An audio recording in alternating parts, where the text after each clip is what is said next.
Sometimes in life, there are some phenomena that we just can't explain.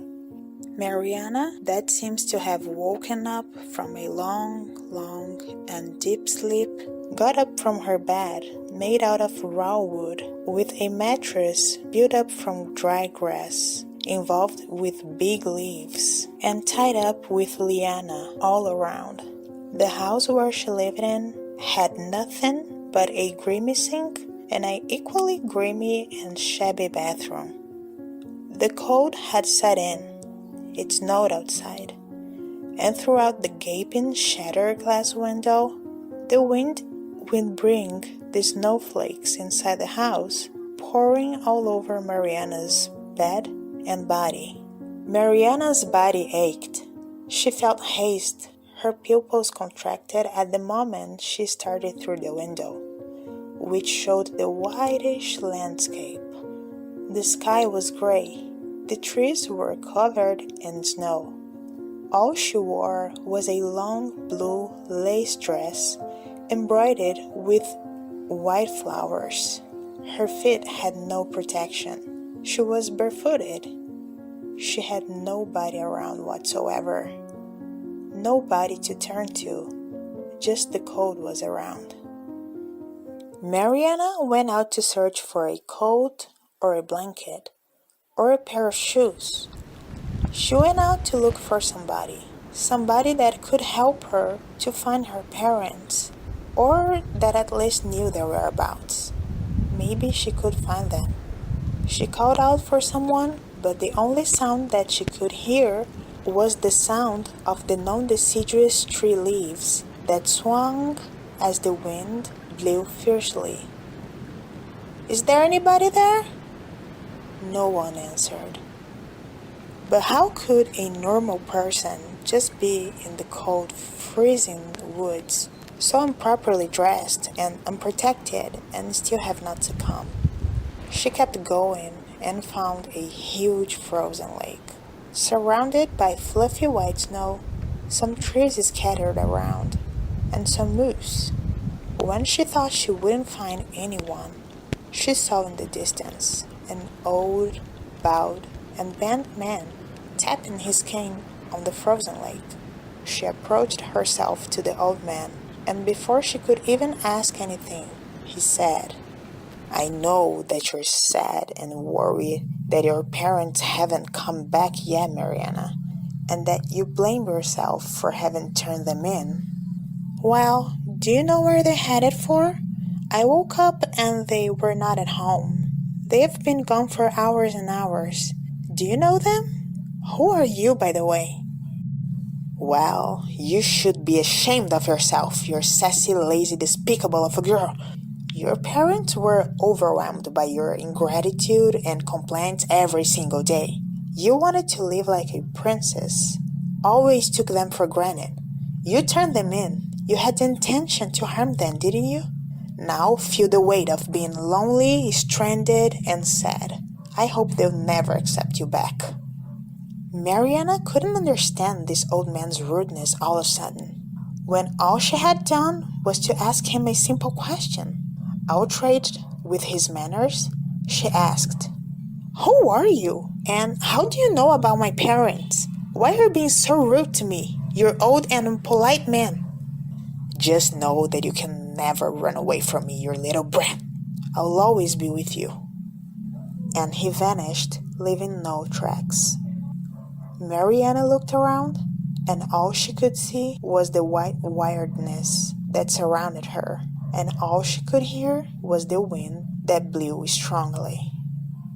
Mariana couldn't wrap her mind around what happened. She was intrigued, but she could not stay. She should go after someone that could help her to find her parents.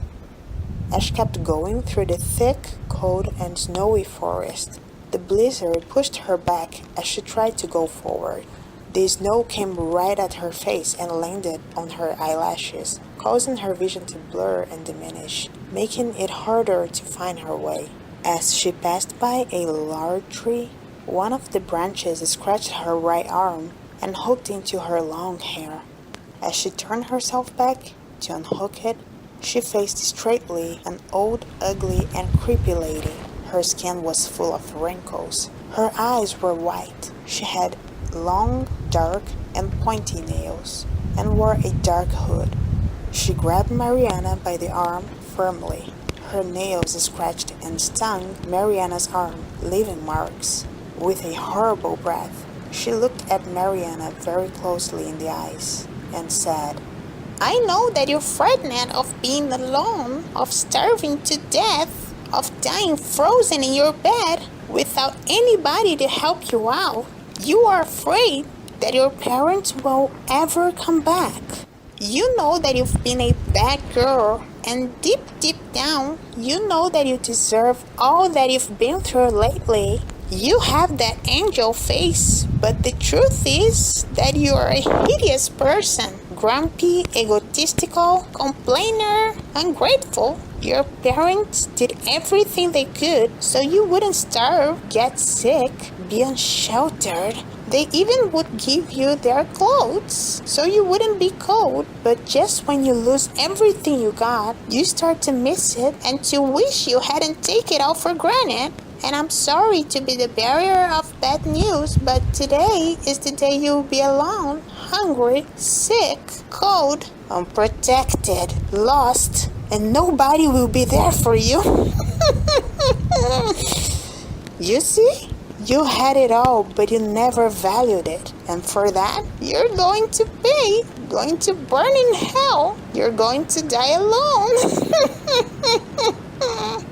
"Get off me! You're hurting me, you freak!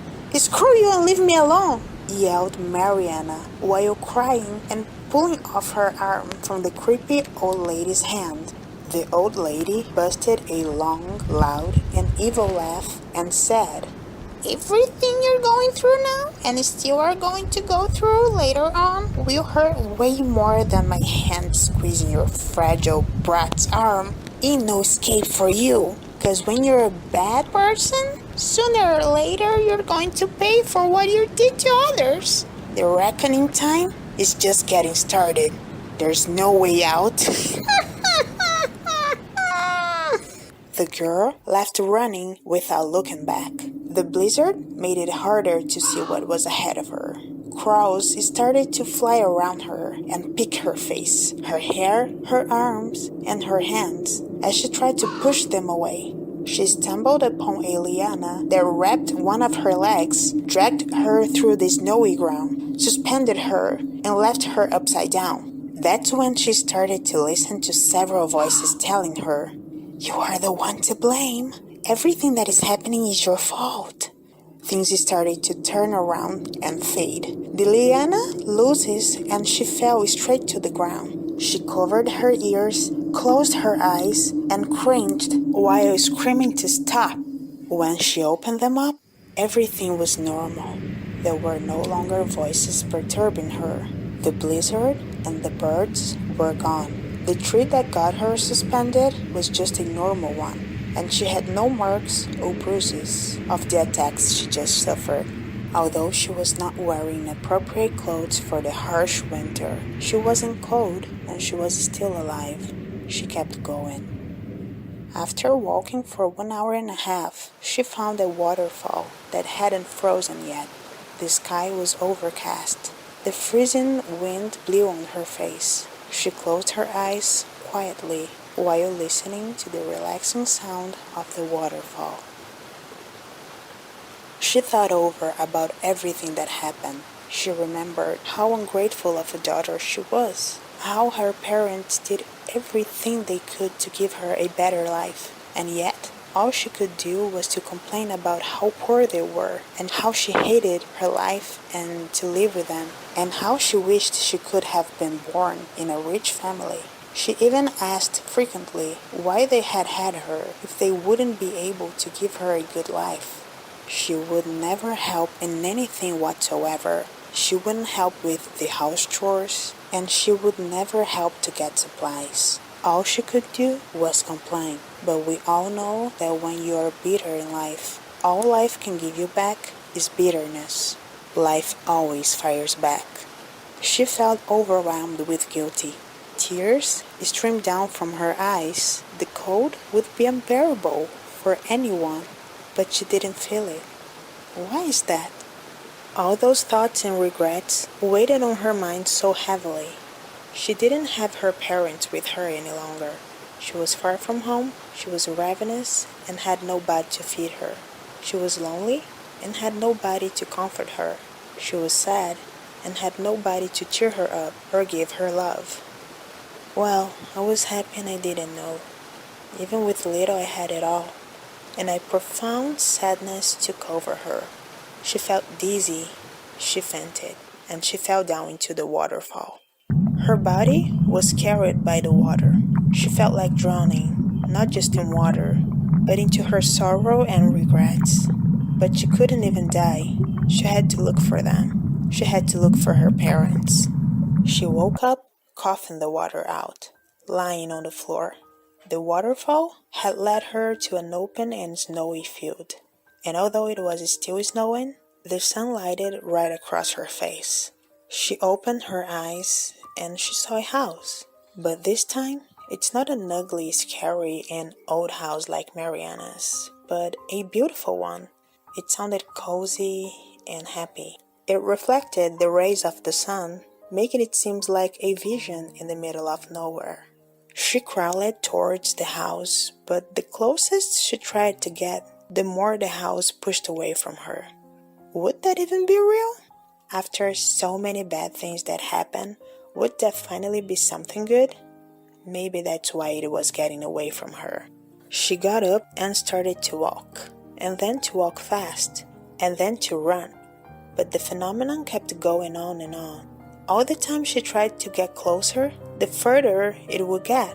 So she decided to stop, close her eyes, and analyze her parents. When they appeared inside her head, she felt like she had to ask for forgiveness. Then she did it. Forgiveness for all the bad things she had done, said, and all the hard times she put them through, and especially for being ungrateful. When she opened her eyes, she was inside the house. There she found her parents. They looked happy. They were sat around the table, laughing and talking about the plans they had for life. How they felt such a good energy flowing in the house and through their souls, and how they felt complete. They seemed to do not miss her absence. Their lives seemed to be way better without her. That made her think over her personality and her attitudes. When she approached them, the light bulbs exploded, the candles light off, and the room became dark. The smile on their faces faded away. Her presence and energy changed completely the atmosphere, and that didn't seem to please her parents. So her father said, "Well, what are you doing here with us? Thought you wanted us as far away as possible from you. Didn't we embarrass you?" Mariana was confused. How did they have ended up in that place? What place was that? And why they had changed so much? With a choked voice, she said, "I came for forgiveness. I wanted to say that I'm so sorry for everything that I've done, for being a bad and ungrateful daughter, for have not helped when needed, for have taken for granted everything you've ever done for me, for saying that I didn't like to be your daughter. I was so selfish and stupid back then, but now I can see that and I'm willing to change it all." They looked at each other and her mother said, "Oh, so you can see that now? You can see how toxic you were? You can see that you turned us in, that you tried to screw us up when everything we did was to protect you and to give you a, at least, less hard life? We know that we lacked several things, Mariana, but we tried to give you our best. I was even working on some farms nearby so I could save some money for your future, so you would have a better life and more opportunities than we had in our lives. But the burden that was to deal with you, complaining all the time, behaving like a parasite, making us feel horrible every single day, from not being able to raise you properly, to see you turn out right, thinking, where did we go wrong? You're just regretting now because you know that from now on, you're going to be alone. No one will worry if you're in need of something. No one, absolutely no one will care for you as we did, Mariana. You will live in sorrow and regret. You will be cold and ravenous and tormented by your own consciousness, and no one will save you from yourself. This will haunt you until you die, Mariana. There's no getting away from that. Well, we can't stay. You'll never see us ever again. Remember, that's all your fault. As Mariana broke down into tears, a very bright light took over the place again, and a strong wind started to blow so hard that ripped off the ceiling of the house, then the doors, the windows, and at last the walls. Her parents vanished like dust in the wind as they looked angrily at her. She was in the middle of nowhere, but this time around there was no house, no sun, nobody but her. The blizzard had come back fiercer. She looked around and everything was white. Nothing else to be seen. She had no place to go but home. She still wasn't cold, despite the snowstorm. She didn't know where she was, but in a mysterious way, her instinct guided her through every path, amongst every tree, over every frozen lake, facing the blizzard, just wishing to make it home. She was feeling very down. A mix of sorrow, regret, and disappointment with her parents perturbed her deeply. When she was getting closer to home, she could see it, old, built up in a raw wood, moldy, lifeless. She gets closer and closer. A heavy feeling of loneliness takes over her. She gets inside the house. It had nothing but a grimy sink and an equally grimy and shabby bathroom. The place was even sadder without her parents around. 2 weeks and 3 days earlier, foreseeing the coming of the blizzard and the impossibility of getting supplies, which they were always running low, Mariana's parents got desperate. The poverty and hungriness have always been such a burden to them all, and they knew that during the winter, things would be worsened. Due to the desperation of starving to death and letting their daughters suffer from the same problem, they've decided to take extreme measures. They went out at night and broke into a vicinal camp to steal some food. The camp had a lot of people and also a plethora of food. They took loads of supplies and put them inside a huge sack, which they had a hard time carrying along. 2 of the guys that were responsible for the security of the place saw them leaving the camp with a huge sack, but they were not able to see their faces clearly, just their silhouettes that light up in the dark due to the campfire. These 2 men couldn't catch Mariana's parents in time, but they had an idea of who they could be. The next day, these 2 men went to Mariana's house to ask if she knew if her parents had left the house last night, and without hesitating, she said yes, and told them the reason why her parents had left the house. She knew why these men were after her parents, but she told them anyway. She has always been such a cruel and egotistical girl. She never cared for anybody but herself. But you just value things when you no longer have them, and when you see how essential they were to your life. Mariana thought that no one was listening to her conversation with these 2 men. But her parents had just arrived from the city. They hid behind a tree while listening to everything they were talking about. They thought it was way too much. They did everything they could for her. They even had already given up to eat sometimes, so she could have a meal. But she didn't seem to care for them as they did for her. She would even turn them into someone threatening. They didn't know what to expect from her anymore, but they knew that they couldn't count on her and that their lives were in danger because those people from the camp were not known for being very forgiving. Mariana's parents knew the man would come back, and they already had a plan, but they pretended they didn't know what had happened. They were acting strangely with Mariana. She thought it so, but she didn't care that much. They imagined the man would come back with backup around night. So they waited for Mariana to go to sleep, alone this time, and they left with the only horse they had.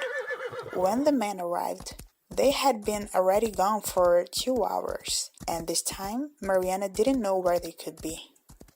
3 days went on, and Mariana started to feel abandoned. Things were not as fun as she thought they would be without her parents telling her what to do, when to go to sleep, to organize her stuff, etc. 1 week went on. She started to be afraid that they wouldn't come back. They had taken the minimum that they had, leaving behind just an old blanket. But this one wasn't enough, because in the cold nights, they would light up the fire in the fireplace and sleep all together, so they could share their blankets, and instead of just one, it would make 3 of them. 2 weeks had passed, and life was already a burden to bear. The winter got more severe, and the trees would no longer drop fruits to the ground. And she didn't know how to get food because she had never helped her parents in anything. The only thing she could do was to light up the fire to get warmer, but the house ran out of wood, so she no longer could warm herself up. She even threw her last resource to light it up for the last time, her blanket, but it wasn't enough. And now, she no longer had it either to warm herself up at night. 2 weeks and 2 days. Her last hope was to be accepted in the camp where her parents went after food. They never accepted her. She even was accused of helping her parents to run away. 2 weeks and 3 days went by, and she was ravenous and cold. She didn't have anything to warm her body. She didn't have anything to eat. She started to consider going out to look for her parents. She regretted being who she was and behaving how she did with her parents. She wished she could go back and fix everything. She never imagined how bad and cruel life could be without her parents, and she never imagined how she could miss them. She opened the door, and all she could see was the snow blizzard. She couldn't even see the path ahead of her. She was too afraid to go outside. She was so coward and weak to go after her parents. That's when, freezing and tired, she decided to lay down on her bed, made out of raw wood, with a mattress built from dried grass, involved with big leaves, and tied up with liana all around. The cold and the hunger weren't the only ones to torture her. Her consciousness was the worst one, the heaviest one, which she couldn't escape from. But she naively thought it would be numbed when she slept. Well, she was very wrong. She found a position that was less uncomfortable in her uncomfortable bed. The cold had set in for good. It snowed outside, and throughout the shattered glass window that was gaping, the wind would bring the snowflakes inside the house, pouring all over Mariana's bed and body.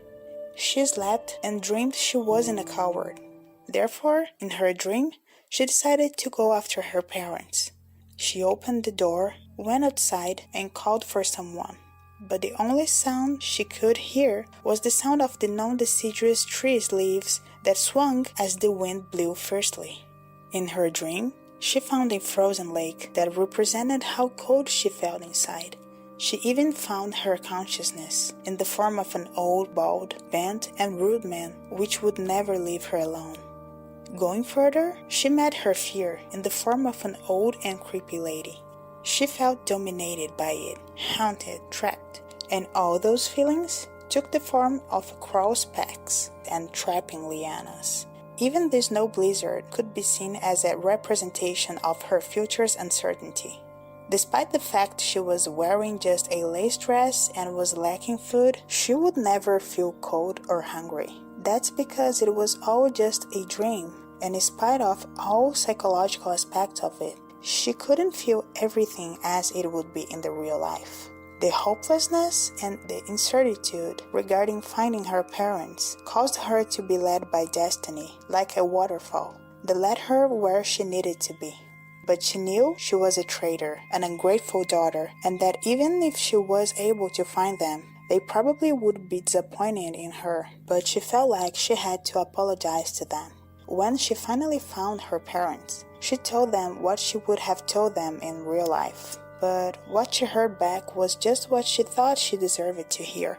Her dream was nothing but a vivid representation of what she pictured they would think about her and how they would feel and act when they saw her again. She wished she could go back and make things right again, but she couldn't.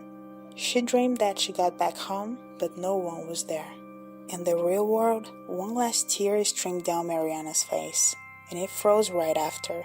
The dream faded away. She no longer felt cold or hungry. Her body, covered in snowflakes, no longer moved. She couldn't open her eyes anymore. Mariana was never able to dream ever again, 'cause this perk is reserved for those that still have soul, but she no longer had it. So hopefully you enjoyed this story. I really took my time creating this story, so hopefully this story helped you out in some way. That was my goal. So once again, thank you so much for watching. Please leave a comment down below what you want to see in the next video. What did you think about this story? I don't know, give your opinion. And please leave a like for the newbie to help out my little small channel like a child to grow up, okay? To grow up healthy. And see you in the next one. Peace.